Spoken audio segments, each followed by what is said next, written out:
I scanned in this photo the other day. It was taken in January of 1956, and it shows me at age 1.5 months being fed by my mom.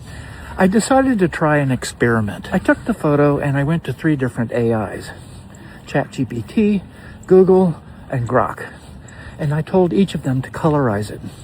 I used the identical command syntax for each AI. Here's the ChatGPT version. Here's the Google AI.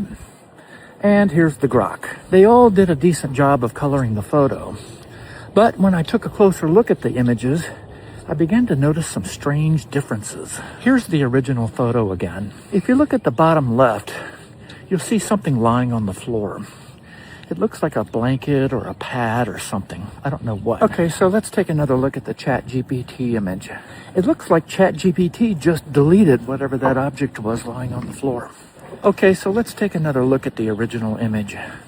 You'll notice in the background to the left, there's some kind of end table, magazines on the bottom, and on the top of the table, there's a flower pot with a plant growing out of it. Now let's look at the Google version of that image. Somehow, the flower pot has become 3 boxes of cereal, and there appears to be a plant growing out of a box of Cheerios. Apparently, artificial intelligence is taking liberties with the historical record. It's either deleting or reimagining content that it doesn't know what to do with. If it's doing that with our photography, I can't imagine what it's doing with our video or the written word. Oh, but it gets much worse.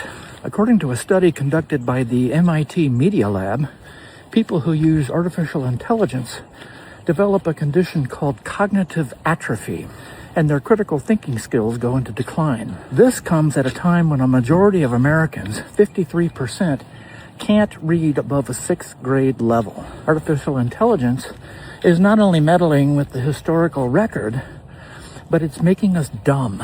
AI is a dangerous technology, and we're treating it as if it were a toy.